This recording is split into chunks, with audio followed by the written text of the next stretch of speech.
Hi everyone, welcome to FY028 Inquiry-Based Learning.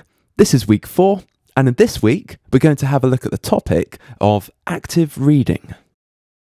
I don't know whether you've taken time to analyse your reading habits or your reading technique or not, but regardless, you're probably aware that you're employing different reading techniques based upon the type of literature that you're reading, as well as the amount of time that you have to read that literature. For example, when reading a novel or a piece of fiction, it's normal to read in detail, focusing on every word in sequence from start to finish. And the great thing about novels and fiction is that these words tend to paint a picture in your head or your imagination, which makes the reading effortless, as it's an unfolding story that will develop as you read on. However, if you're reading a magazine, you're probably not going to read it from cover to cover, because there's likely to be a wide range of articles which appeal to a wide audience range, and not all of them will be relevant to you. So you're probably not going to read every single piece within that magazine, but instead pick out the particular articles or sections which do interest you and you do want to learn more about. So therefore, you'd probably only read a fraction of that magazine compared to a novel where, hopefully, if it's an interesting storyline, you'll want to read it from the start to the finish. And perhaps you employ a similar technique when you're reading news feeds on your social media accounts. I'm guessing you're probably not going to be interested in thoroughly reading every single item in the newsfeed. You're probably going to be scanning to see which ones are interesting to you and which ones are not going to be interesting to you. So you're probably then focusing on the ones which are interesting and then reading those in the most detail. And then perhaps you may react to it in some way, whether that's liking it or forwarding it to someone or commenting on that discussion thread, whatever that may be. But the point being, in both of those cases, with the magazine articles and with the social media items, you're probably going to be evaluating each of the items to see whether you want to read them further, rather than reading the magazine from cover to cover, or indeed all of the items in your newsfeed. And one final example of a different reading technique might be the case where you know exactly what you're looking for, so that you're purposely reading items with a goal in mind, whether that's searching through a telephone directory to look for a name and a telephone number, or perhaps even in your contacts list on your phone, or even a Google search where you're searching Google to find items related to a particular subject or a topic. Okay, and so in these cases, knowing exactly what you want to look for, you can then filter out all of the items and articles that don't relate to that topic area. So therefore, you're reading with a goal in mind and purposely filtering out all of the irrelevant information. And of course, by filtering out all of the irrelevant information, you can typically find the results or whatever it is that you're looking for in a shorter amount of time, making this a popular technique when one has limited time to find something.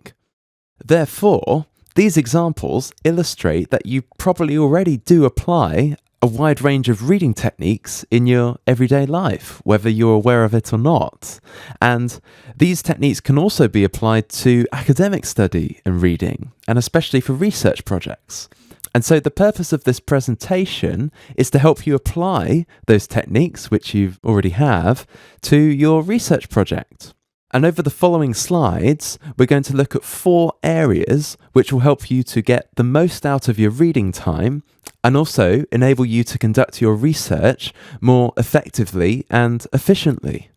So firstly, we're going to take a look at the importance of setting clear reading goals, as this is going to be essential for you to know what you're going to read and how you're going to read it in order to complete your research project. And then secondly, and also related to the first point, we're going to explore how you might choose the right texts to then go on and read in detail. And here, it's going to be important to evaluate the texts based upon their relevance to your research project. And then thirdly, once you've identified the right texts, you then need to apply the appropriate reading techniques in order to find the information that you're looking for. And then finally, we're going to take a look at some note-taking techniques, which, if done effectively, will enable you to write the research report without having to go back and reread the original sources. Okay, so let's start with the first topic and have a look at setting clear reading goals. The key here is that reading goals have to align to your overall research question or your title. So if you haven't yet worked out your research question or your title, then I'd first advise you to go back and rewatch the initial presentations from week 1 and week 2 that provide advice and tips for working out your topic. Because you'll first need to decide on the main goal of your research project, which is the title or the research question, that specific area of interest within the wider field, of which there are 10, remember, so that you can align everything else, including the reading techniques, the selection of texts, the analysis of those texts, and the note-taking, in order to actually meet that goal, which is, of course, to write a report which answers your specific research question by the deadline. Just like we said a few minutes ago with the Google search technique, where you would search with a goal in mind, typically to find links or information related to that particular search term, here we want you to select the texts with that research question in mind. And likewise, we want you to then read the texts with that goal in mind, and then to make notes with that goal in mind. Namely, so that will enable you to then write the report and deliver that main goal. And perhaps you're at the stage where you've started thinking about your topic and your research area. Perhaps you've selected one of the 10 topics that we've suggested in the field of computing, which is great, but it's still worth spending a bit of extra time here and now at this stage during the module, thinking about what specific avenue that you want to research into. Because remember, you're not going to be concerning yourself with the entire field of software engineering or cybersecurity or networking. You're actually going to be picking one aspect of that particular field to then investigate further. So it's worth spending this time here and now, whilst we've got it, to try and find a particular aspect that you want to read about, that you want to write about, that's going to be interesting to you, or perhaps a career path that you want to pursue later on. Okay, so like we said previously, taking the time here and now to think through all the different options and think through the idea that you want to commit to for this research report and the remainder of the module is going to save you a lot of time later on. However, if you have taken the time to think through the different ideas and you've settled on one that you're planning to stick to, it's one that's going to motivate you and inspire you, and you've received the approval from your tutor on this, then the next stage is to evaluate the texts and the sources that you read based upon how well they relate and answer your research question. The first thing to do when considering whether to read a particular text or not is to consider whether this text is going to have information that's relevant to your research question. And typically, you can tell this just from reading the title or the abstract, or perhaps even the table of contents, looking at the different chapters. Let's say, for example, your question sets out to investigate differences between two competing methodologies or approaches. And let's imagine that your chosen field is software engineering. And let's say that you want to investigate whether the agile approach is going to be more effective for developing mobile applications than, say, the waterfall approach. And in that case, you'd want to select texts which relate to those two models, Agile and Waterfall. Whilst there are many other interesting and fascinating models out there of software development, your research question is focused upon those two models, Agile and Waterfall, so that's what you want to spend most of your time reading about. And then, of course, as the other component of the research question is focused upon the development of mobile applications, and in this case, which one of the two methodologies is most effective at developing mobile applications, most effective at developing mobile applications, we'd want to try and find some texts which will have information specifically on that aspect. And just to make the point obvious here, if you've written in your title that you're intending to look at mobile applications, we wouldn't expect to see a report based upon desktop applications or any other type of application other than mobile applications. Okay, so whilst your research question may not be in the field of software engineering, I hope this illustrates the point that the specific topic that you want to look at is going to determine what type of texts that you select and ultimately the type of information that you then include in your research report. Therefore, as it's going to be important to keep coming back to your original research question or title, it's a good idea to write it down somewhere where you're likely to revisit it, because it can become so easy to get distracted by interesting articles and things that come up that seem related but then take you down the wrong path. And whilst this sounds obvious, you'd be amazed how common this is.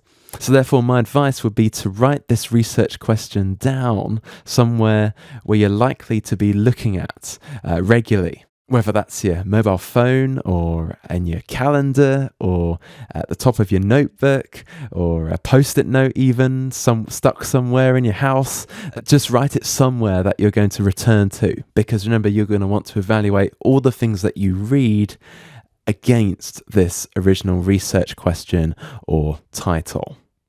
Other aspects to consider when choosing texts would be the publication date.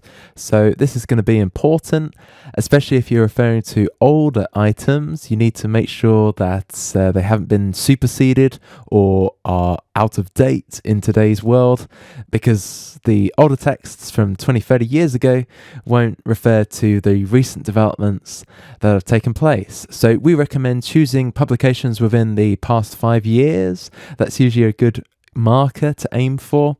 However, if you find that older texts and information within them are still relevant and still up to date, then that's also appropriate. But as I say, it would be best to check the recently published documentation and other texts and sources to make sure that's the case. And a good way of finding other references is, of course, to look within the references list of each of the texts. You should be able to find these in books at the back of the book or at the end of research journals, where you have a list of the references that make up the citations within this particular text. That's also another really good way of finding additional information or additional texts which could be useful for your research report. And also, if you do use Wikipedia as well, make sure you check out the references in the Wikipedia pages, because they should contain all of the original references that made up this particular Wikipedia article. So Wikipedia is another good way of getting to those original references without actually having to refer to a Wikipedia page directly. And then once you've identified the most relevant texts and you've done all your searching and you've now compiled a list of texts that you want to read, you may also want to then think about your goals within those particular texts. For example, if you identify a comprehensive text on, say, software engineering, going back to the example we had earlier, you may only be interested in a particular part of that particular book. And in the example earlier, we were only concentrating on 2 particular software engineering models. We could then use the table of contents to find the relevant sections of that book that focus on those models and then read those in detail. So this touches upon a common reading style, which we gave the illustration earlier of looking through a magazine or perhaps a telephone directory with a goal in mind. So it's probably going to be the case that not every part of a particular text is going to be useful, but instead you can identify the most relevant parts of that text and then read those particular parts in the most detail, rather than reading the book or the text from cover to cover, as that's going to take a lot of time and may not give you the information that is going to be relevant to your particular research report. So to that end, let's talk about the reading techniques of skimming and scanning. Let's start with scanning. And scanning is where you would look through a piece of text with the intent of finding something. So this is a goals-based reading technique, like the Google search or looking up a person's name in a telephone directory to find their number. The idea here is that you know what you're looking for, and you're trying to focus on a specific piece of text, or perhaps in the Google search query, it's a case of putting in a search term with the intent of returning results that match that search term. The idea being, of course, is to speed up the process of finding what you're looking for. So going back to the idea we had earlier regarding the software engineering models, if I've identified a comprehensive text on software engineering, I don't particularly want to read the entire book because that's going to focus on all of the different aspects of that field. I only want to focus really on two main development models, which are Agile and Waterfall. So I might first look in the table of contents to see if I can find a section on the development models. So I might scan through all the different chapter headings, trying to find one which matches development models, the software development life cycles, which in most software engineering books there should be at least one chapter devoted to those types of models. And then if they've got particular subheadings, I might look at those. I might scan through those subheadings, looking for the one on Agile or on Waterfall. But if the particular table of contents doesn't have subheadings, I would of course go to that chapter, look up the page number, go to that page number, and then scan through the different sections or the different parts of that chapter in order to find the sections and the most relevant pieces of text on the Agile approach or the Waterfall approach. Okay, so that's one example of how I might scan through a book, starting from the table of contents. And that, of course, saves me having to look through every single chapter of the book, which is probably going to be on different related aspects of software engineering, but won't talk about Agile and Waterfall specifically. Okay, another approach you could use with books is that most of them should have indexes at the back. And this acts a little bit like a lookup table. It's like a directory of search terms. If you go to the back of the book, it's typically the last few pages, and then it should have a list of the different commonly searched terms in there, and should hopefully in alphabetical order. If I look up Agile under A, that should give me all the page numbers of which give reference to the word Agile. So I can then go back through the book with those page numbers in mind to look up the particular pieces of text that refer to Agile in some way. They may not all be relevant, but if I find the ones which are, that will also save me some time. And it should be said that you can also apply the technique of scanning in texts which aren't indexed or don't have a table of contents, like research journals or conference proceedings, or perhaps even web articles, where you may want to scan through the introductory and concluding paragraphs to get a sense of whether this particular text is going to provide information that's relevant to your particular research project. So this technique of scanning isn't limited to just books or even indexed items. This technique can still be applied to non-indexed and non-categorized pieces of text. Skim reading, on the other hand, is a different technique to scanning. We said that scanning is based on a search term or a criteria, a goals-based technique. But skim reading is where we would read through the entirety of a text at speed to be able to gain a basic understanding of the whole text, instead of identifying or scanning a piece of text and focusing on something specific and then reading about that in detail. And skim reading basically means that we don't need to read every single sentence of a text to be able to get the main point that's trying to be communicated from that text. So typically in skim reading, we wouldn't spend much time focusing on all the detailed passages or perhaps the tables and diagrams and the different images that are within the text. We only really need to pass over them to get a broad understanding of what this text is trying to communicate. And this technique could be applied to first previewing a text. If perhaps this particular text doesn't have a table of contents or isn't structured, we might want to just speedily read through it in order to get a feel for it and identify whether it's going to be useful to our report and work out what the main message of this text is. Okay, so it can be used to gain an understanding of a text if it's not structured, or the skim reading technique can also be applied to refresh your memory after a detailed read of a particular piece of text. Perhaps you've been reading through a section of text, scanning and looking for information related to one aspect, but perhaps if you've been so focused on that particular aspect and forgotten the context of what that aspect sits within, skim reading can be a useful way of speedily reading through a piece of text to find out that wider context for this very specific and narrow focus that you're looking at. So we recommend using those two techniques, skim reading and scanning, in order to maximize your time when reading through your chosen texts. And as you're reading through your chosen texts, it would be a good idea to take some notes. So let's talk about our final topic of the presentation, which are techniques for making notes. And so note-taking is going to be an important process for writing down and recording the main points about a text. It allows you to condense all of that writing into a couple of key points.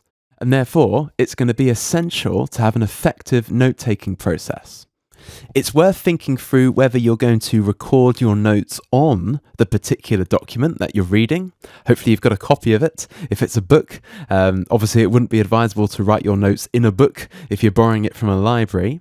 But if you have a copy of a research journal, let's say you've been able to print out a digital version of it, you might want to write your notes on that particular paper copy. Or you may choose to go down the digital route, where you either make the notes on the particular digital copy of that research journal or book or text or whatever it is, or you choose to create a separate document in which to write your notes. Obviously, there are some advantages to choosing the digital route, namely that most digital documents can be searched, so you have that Google search ability for quick lookup of search terms. So that's going to be invaluable if it's going to be important to scan through your notes to find particular terms. However, on the flip side, writing things on paper, of course, does help to remove the distractions that technology also provides. So if you find yourself commonly being distracted by your notifications, if you're on a device, let's say, you might find actually working on paper is better for eliminating those distractions. Okay, so it's worth weighing up those two different routes, those two methodologies, if you like, for how you make your notes. But regardless of whether you choose paper or digital, here are some other tips that you might want to consider. So if you choose to write your notes on copies of texts, you can, of course, highlight and underline key points. You can also make comments on them as well. So that's going to be useful if you find yourself having to go back to the text frequently. However, there are, of course, other advantages to recording your notes outside of the text, whether that's on a separate digital document or on a physical paper notebook, where you can actually group all of your notes together, meaning that you then don't have to go back and hunt through lots of separate documents in order to find notes on a particular topic area. Okay, so it's worth thinking through which one of those formats is going to work best for you. But as well as making the notes and having a structured process to actually do that, and of course a format that's going to be effective, the other aspect of note-taking is that, of course, it should help to develop your understanding of the topic area. And this is where we get into the subject of active reading, or sometimes we might refer to it as active learning. Whereas, as well as just reading the text, you're actually learning about it and you're understanding and you're thinking of questions and you're relating it to other ideas that you have and other comments you've heard and other discussions that you've had.